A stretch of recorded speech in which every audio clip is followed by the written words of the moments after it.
It's painful, it's sore, and it can be life-destroying. The same night in which the Lord Jesus was betrayed, he took bread, and when he blessed it, he broke it, and he gave it to his disciples and said, "Take, eat, this is my body given for you." This little piece of bread is a symbol. It's not the actual body, as some religions say. It's a symbol. It's a symbol of his body that was nailed to the cross for a lost sinner like you and me. That's how much he loved you. That's how much God the Father loved you. After the same manner, he also took the cup. Again, it's just a simple little cup of juice, red juice.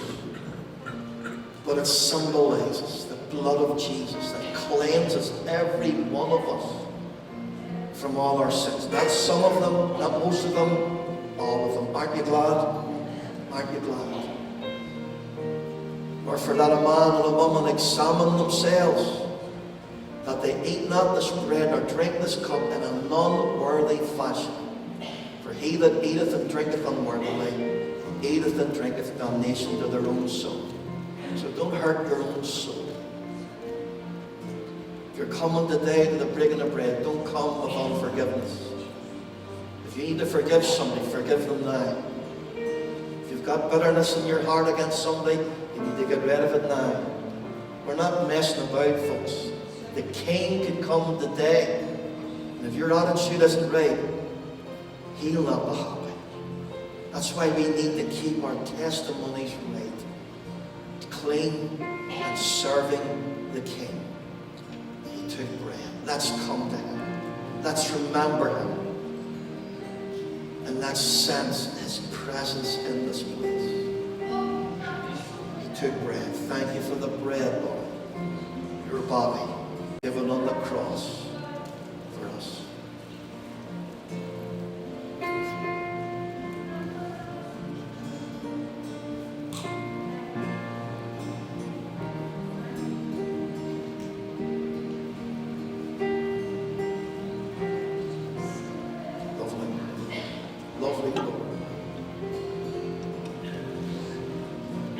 for your presence.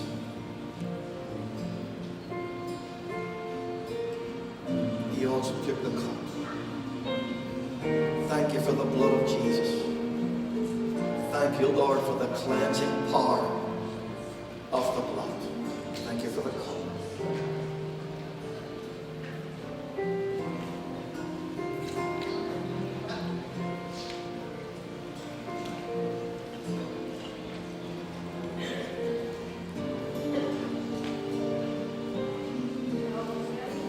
Would you love him? Would you love him?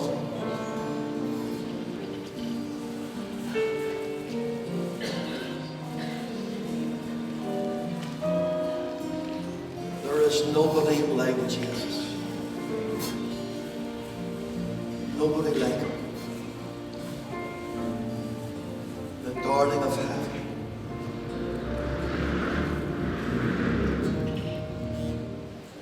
If you've a Bible, will you turn with me to Luke chapter 22.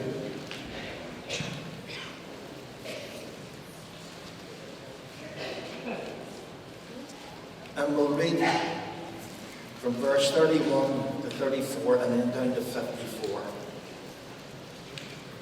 You glad you're here? Yeah. Good to see you. And the Lord said, Simon, Simon, indeed, Satan has asked for you, that he may sift you as wheat, but I have prayed for you, that your faith should not fail, and when you have returned to me, strengthen your brethren. But he said to him, Lord, I am ready to go with you both to prison and to death. Then Jesus said, I tell you, Peter, the rooster shall not crow this day before you will deny 3 times that you know me. Verse 54. Having arrested him, the Lord Jesus, they led him and brought him into the high priest's house. But Peter followed at a distance. Now when they had kindled a fire in the midst of the courtyard and sat down together, Peter sat among them. And a certain servant girl, seeing him as he sat by the fire, looked intently at him and said, This man was also with him.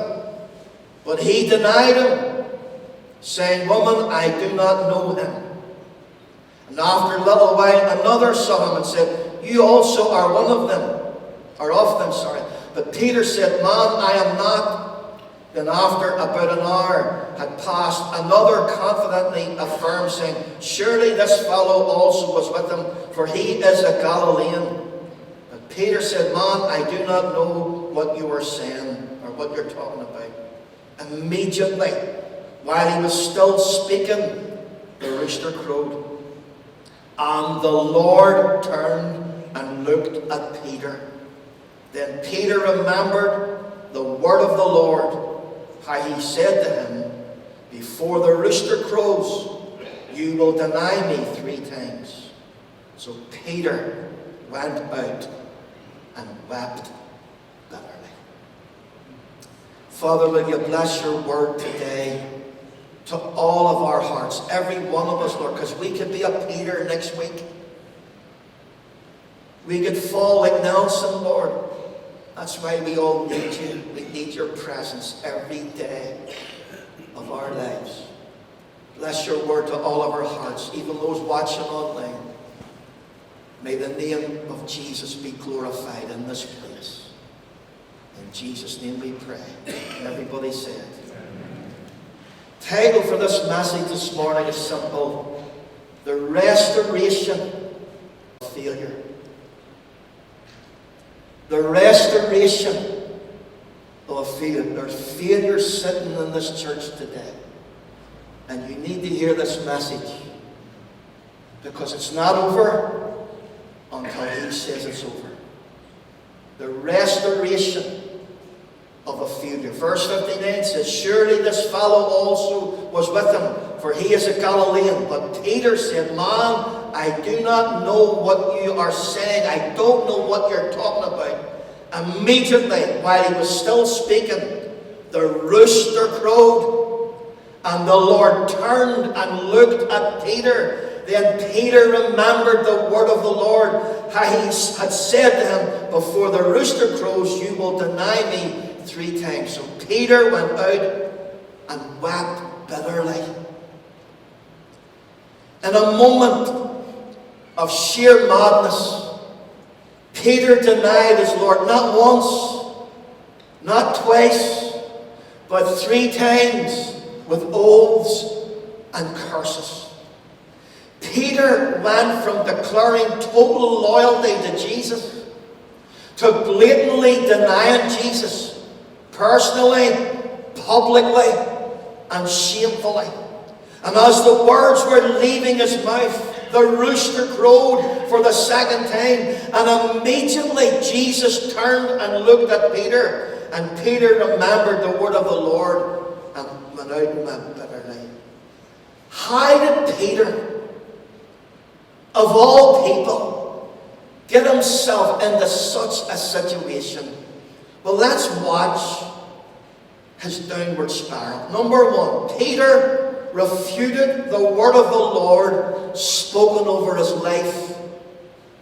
After telling the disciples of his betrayal, the Lord Jesus warned Peter of Satan's plan to attack him or sift him. Simon, Simon, indeed Satan has asked for you, that he may sift you as wheat. But I have prayed for you, that your faith should not fail, and when you have returned to me, strengthen your brethren. Now, if you go 3 years back before that, at the beginning of Jesus' ministry, in John chapter 1, verse 42, Andrew brought Simon Peter with him. And Jesus looked at Simon and said, you are Simon. That word Simon means a reed easily shaken in the wind, or an unstable person. You shall be called Cephas or Patros, which is translated a rock-like stone. Jesus was going to transform Simon a reed into Peter a rock. And it would take 3 years to do it. But it also brought hurt and disappointment, sadness, and then victory. And then victory. Again, Jesus, listen now. Jesus called him twice Simon, Simon. In other words, you need to hear what I want to say. Don't miss this. I'm calling you twice.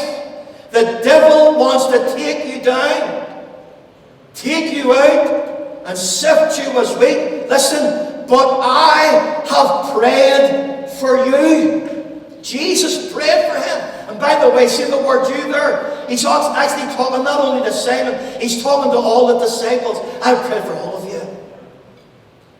That when your faith should fail, that your faith should not fail, and when you've returned to me, strengthen your brethren. This was our Lord's stern warning to Peter. But Peter being Peter. You ever say that? Pastor being pastor. Linda being Linda. You know what's coming next, don't you? There's that kind of stubborn. Is there anybody here that hasn't got that stubbornness in them? Not one hand was up there. But Peter being Peter, impulsive and impetuous, immediately went on the defensive. Matthew's account says, he declared, even if all stumble, I won't be made to stumble. Luke's account says, Lord, I am ready to go with you both to prison and to death. That's when the Lord Jesus dropped the bombshell. I tell you, Peter, the rooster shall not crow this day before you will deny me 3 times that you know me. Whether it was pride, or presumption, or patriotism, we all know that pride comes before a fall. Peter refused to accept the word of the Lord. He refuted the prophetic warning from Jesus. And he fell like Nelson. Listen to God's word, folks, and apply it to your life. Not only apply it, believe it. Believe it for your life. Number 2, Peter slept when he should have prayed. In the Garden of Gethsemane, Jesus said, watch and pray, lest you enter into temptation. The spirit indeed is willing, but the flesh is weak. And when he returned, he found the disciples sleeping. Here we see, you listen to this now, we see the praying Christ and the sleeping church. And who does he turn to first? Peter. Peter, what, Peter? Could you not watch with me 1 hour? Can you not even pray with me for an hour? In fact, 3 times Jesus went and returned from prayer and found them sleeping, Peter included. Sadly, now listen to this please, because this is important for us on a Monday night. Prayerlessness, because of their prayerlessness, when Judas came with the mob to betray Jesus, Peter reacted in the flesh. Prayerless people react in the flesh. What they do? He cut a servant's ear off. Peter reacted in the flesh, cut off a servant's ear, leaving the Lord Jesus to heal him. Prayerless believers always react in the flesh. It's your own nature. It's always there with you. But you got to kill it every day. You're going to live for Jesus. Prayerless believers always make things worse instead of better. Prayerless believers always cause problems for the Lord and the local pastor to sort out. Alas, we read, then all forsook him and fled, including Peter. Prayerless believers, don't miss this one. Prayerless believers always desert you when you need them. If I had a pound for every time I heard people say, Pastor, I'm behind 100%. Aye, you're a million miles behind me. Prayerless believers desert you when you need them. Are you a prayerless believer or a prayerful believer? That's the question I leave with everyone today, because I'm challenging me. Number 3, Peter tried to follow Jesus at a distance. And Matthew, Mark, and Luke all record when Jesus was arrested and taken to Pilate the governor, Peter followed him from afar, or afar off, or from a distance. Folks, that was the third mistake he made. You can't follow Jesus from afar, afar off, or from a distance. Ask Peter himself. He'll tell you. 1 Peter chapter 2, verse 21. For to this you were called, because Christ also suffered for us, leaving us an example that you should follow his steps. Peter learned a painful lesson. If you're going to follow Jesus, you need to follow in his steps, not afar off. Right behind him, not afar. In step with Jesus, not from a distance. Peter followed from a distance. And look what happened. We see where he ended up. But hear this now. If you're listening, would you lift your hand? I go for some people listening. Peter followed from a distance. Would you hear this now? And he ended up the wrong man in the wrong place among the wrong people, warming his hands at the wrong fire and saying the wrong things. Watch this, the wrong man in the wrong place. There are places a Christian ought to stay away from. Can I hear an amen? Among the wrong people, bad company corrupts good manners. Psalm 1 says, verse 1, blessed is the man who walks not in the counsel of the ungodly, nor stands in the path of sinners, nor sits in the seat of the scornful or the gossip. God's man or woman walks not, stands not, and sits not in the wrong company or among the wrong people. But his delight or her delight is in the law of the Lord. Also, Peter warned him his hands at the wrong fire. That fire exposed Peter in the darkness. And they recognized he was a follower of Jesus. And that is when Peter ended up saying the wrong things. Peter not only denied Jesus 3 times, he did it with oaths and curses. That's how low Peter stooped. Trying to convince others he wasn't a Christian. That's how low Peter stooped, trying to convince others he wasn't a Christian. The light in you will always stand out in the darkness. Peter tried to blend in, and the more he tried, the worse he got. Suddenly, on the third denial, while cursing, swearing, and denying his Lord, the cock crowed, and Peter heard it. Listen, now. Aye, Peter heard it. Aye, and so did Jesus.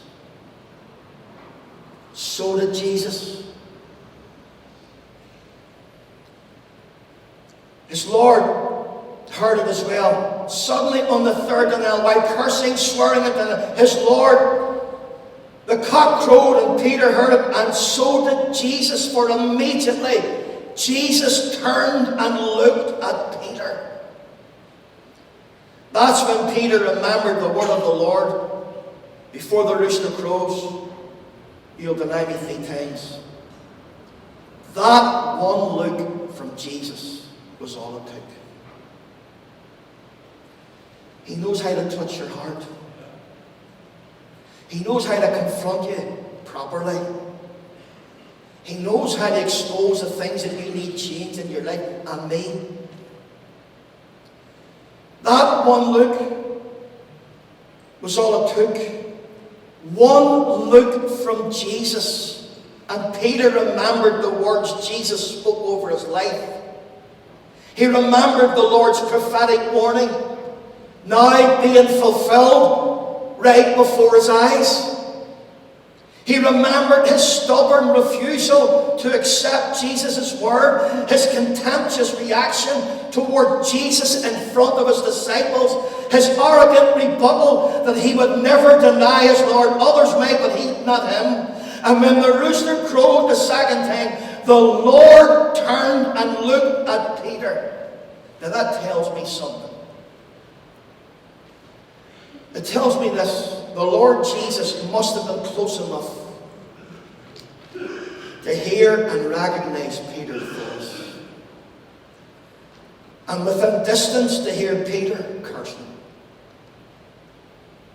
swearing, and sadly, blatantly denying that he knew Jesus as his Lord. That is when Jesus turned and looked at Peter. What a moment. What a moment to turn. What a moment for the Lord to turn and look at him. That's when Peter remembered the word of the Lord. The Lord's words came back to haunt him. And the Lord's look pierced Peter's hardened attitude, tore down his defenses, and melted his heart. Peter went out and wept bitterly. As far as Peter was concerned, number 4, he was a failure. He was a failure. You felt like that? You let the Lord down? Peter was a failure. He was finished. There was no way back. And Peter went out and wept bitterly. Broken, he burst into a flood of tears. He wept uncontrollably. Another translation says he cried, and he cried, and he cried. You ever cried before the Lord? You ever opened your heart before the Lord and knowing maybe you've let him down or did something stupid? And you just break down before him. That's what Peter did. But Peter's tears were not only tears of remorse and regret, but tears of repentance. And the Lord saw Peter's tears. And he sees yours. He sees your tears when nobody else does.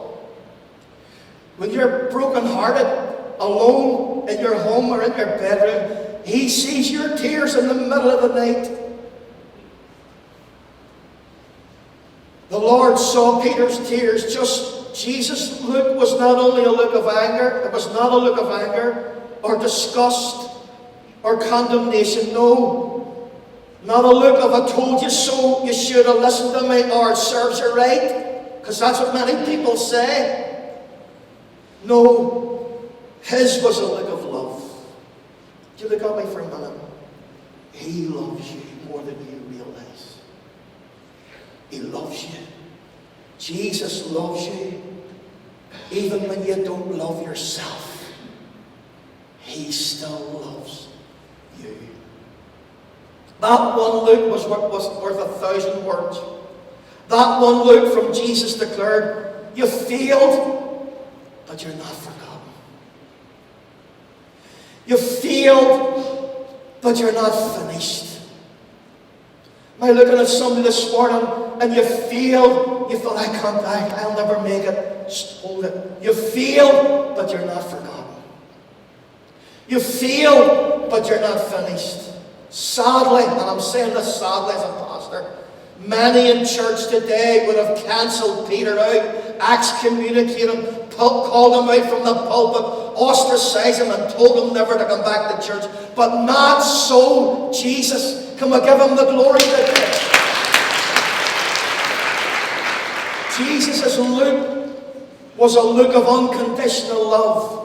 Love bears all things, believes all things, hopes all things, endures all things.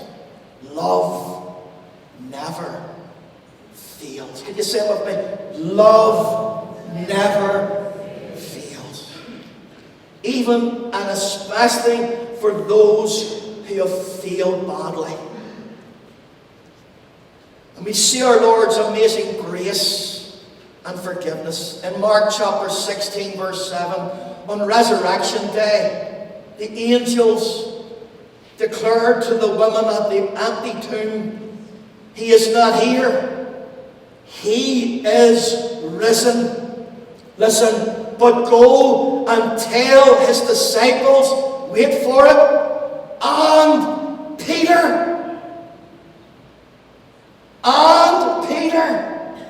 the failure.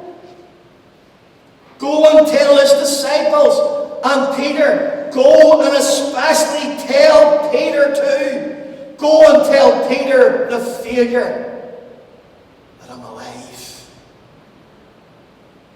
Even though Peter failed personally, publicly, and shamefully, in Jesus' eyes, I want you to hear this now before we go home. In Jesus' eyes, failure isn't final. How many people have failed in this church? Do you thank God for honesty? Failure isn't final. Jesus was declaring you failed, but you're forgiven.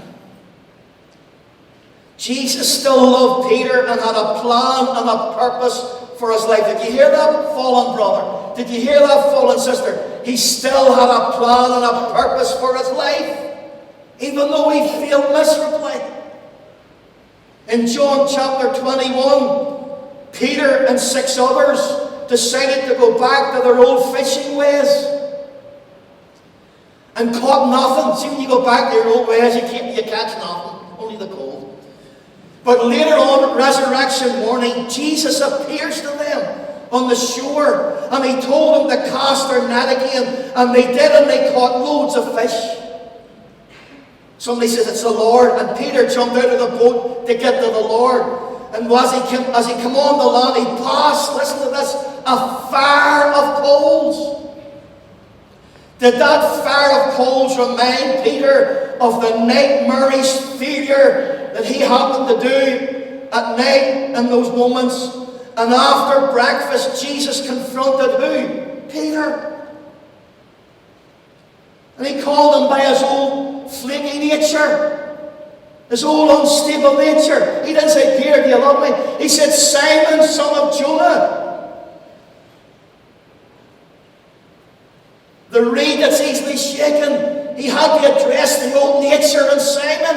And he has to address the old nature in all of us. Because he has a special nature to give us as born-again believers and followers of Jesus. Simon, do you love me? More than these. What's he pointing to? The boats, his trade, his mates, the disciples, his nation. Was he a patriot? I'll die for God and Ulster. Or Chucky our lad. Do you love me more than these, Simon? Yes, Lord, you know that I love you. Simon, son of Jonah, do you love me? Yes, Lord, you know that I love you. Simon, son of Jonah, do you love me? Lord, you know all things. You know I love you. That's all that Jesus wanted to hear. 3 times Peter denied Jesus. Now 3 times Jesus challenged him. And 3 times Peter declared his love for Jesus. Jesus restored and reinstated Peter the failure. I love that. I love that. Church, never cancel out failures. Because you might be a failure one day. Never cancel a failure out. Jesus restored and reinstated Peter the failure. Will you hear this? This is unbelievable but true. 50 days later, on the day of Pentecost, Peter, the failure, is filled and anointed with the Holy Spirit. He preaches the gospel and he leads 3,000 souls to Jesus. What about that for a failure? Come and give the Lord the glory. Some failure. The restoration of a failure. Not bad for a failure, sure, it's not leading 3,000 people to Jesus. The restoration of a failure. On New Year's Day, 1929, Tommy was maybe about 20 or 30 then. On New Year's Day, 1929, Georgia Tech were playing the University of California in the Rose Bowl final. Pastor John likes them. In the first half, Roy Riegels intercepted and recovered a fumble for California. But in the skirmish, Roy became confused and started running in the wrong direction. As the crowd watched in disbelief, his teammates couldn't believe it either. One tried to tackle him yards before he touched down and scored for the opposing team. That's like something that happened at the Diamond in Rothcool. Or Woodville Park, by the way, as well. At half-time, the California players sat waiting for the coach to speak. Riegels hid in a corner, devastated, face in his hands, weeping, crying, sobbing like a baby. The coach said, the same team will start the second half, including Roy. As the players went out, Riegels never moved. Roy, did you hear me? Riegels replied. He said, I can't face the crowd again, coach. Listen to this. The coach put his hand on Roy's shoulder and said, son, get up and go out. The game is only half over and I need you to go out there and give me the best you've got. And he did. To this day, supporters still say they've never seen a man play football as Roy Reynolds played that second half. Later, he said, when I realised my coach still believed in me, I could do nothing less but give him my best. Oh, church, come on. That's what the Lord wants.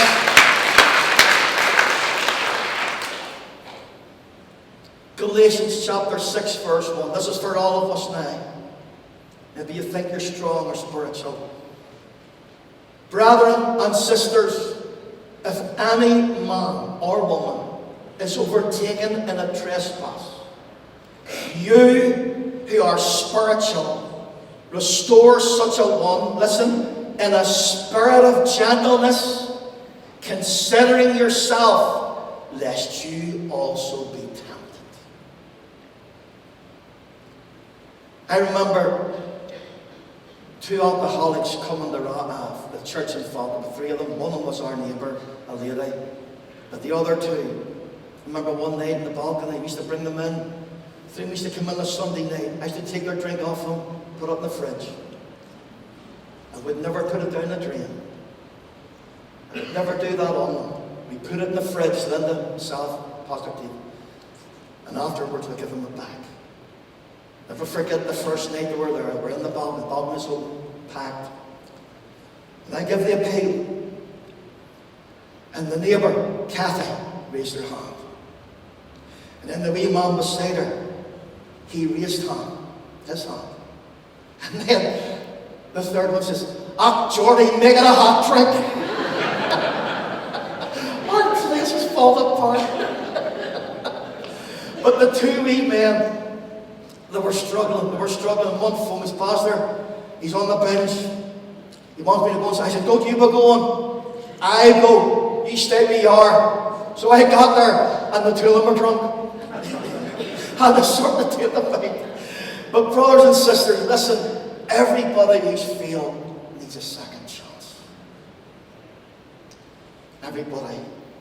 Pastor John's brother Jim was a pastor of the Baptist church, and he fell away. And he's been coming to our Wednesday nights Bible study. And I remember him coming this Sunday night, and him and Jeanette came out of those doors, and I was standing. And I says, Jim, will you hurry up? Because he was ashamed, walking away from the Lord, whatever he'd done. I says, the Lord wants to forgive you, and he has something for you to do. Hurry up. Am I right, Pastor John? That week, they went back. Both him and his wife got on their knees and asked the Lord Jesus to restore it. Do you know what he's doing now? He's having preaching in the church he goes to in Carrick. Let me give God the glory for that.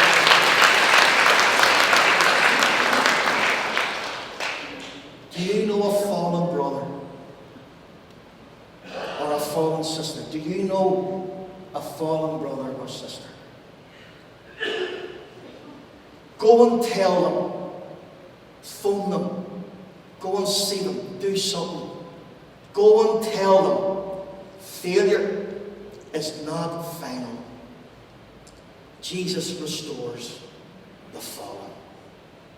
Brother and sister, friend, here's the other side. Have you failed? Have you failed? Have you failed? Failed your Lord personally, maybe even publicly? Have you failed the Lord terribly? Shamefully? You can't even look up. You've let Jesus down, your family down, and you've let yourself down. But in Jesus' eyes, your failure is not final. You've failed, but you're not forgotten. You've failed, but you're not finished.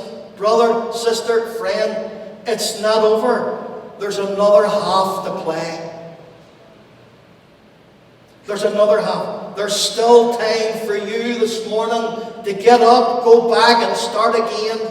Samson cried, Lord, strengthen me one more time, and he did.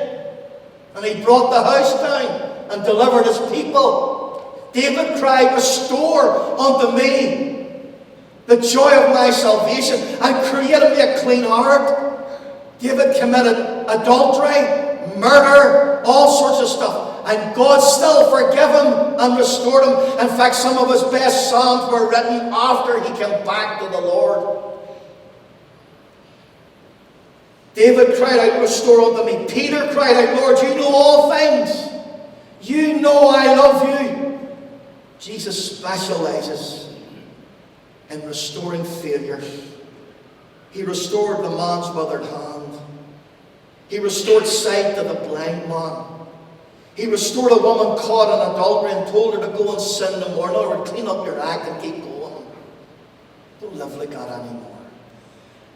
He restored the prodigal son, took him out of the pigsty of living in sin, and brought him back to his father. And he restored Peter, the failure. Joel chapter 2 verse 25 says, I will restore unto you the years the locusts have eaten. Has the enemy had a ball with your life? And you feel as if you've messed up big time. Let me tell you, he said, I will restore to you the years that the locusts have eaten. Personally, I know the guilt of failure, but I also know the joy of restoration. 6 weeks ago in the Royal Victoria Hospital, I had the joy of praying with Tommy Cousins. As soon as I walked into the wee room, he said, Jordy, will you pray with me? I need to get right with God. The joy of leading Tommy, a backslider who wanted restored, back to the Lord. Last Friday, I had the privilege of taking Tommy's funeral, telling everyone Tommy Cousins got right with God and ready for heaven within the space of 6 weeks. He was in glory. A man at the graveside on Friday approached me after the funeral, said, Pastor McKim, I'm coming back. I said, mate, our doors are open for everybody. You'll always be welcome. Brothers and sisters, friends, Jesus restores failures. He is here this morning and he's looking at you, a failure, with the view to restore you. Not to condemn you, not to cancel you out, not to excommunicate you, not to make a fool of you and embarrass you. He's here to restore you. The question is, do you need restored? Because the one who restored Peter is here to restore you. If you want restored, let me pray for you. Also, Jesus saves sinners on the road to hell and makes them heaven-bound saints. Do you need saved? Do you need Jesus to change your life? Let me pray for you. Friend, no matter who you are, brother, sister, friend, no matter who you are or where you're from or what you've done, if you need to get right with God, let me pray for you. Jesus restores failures.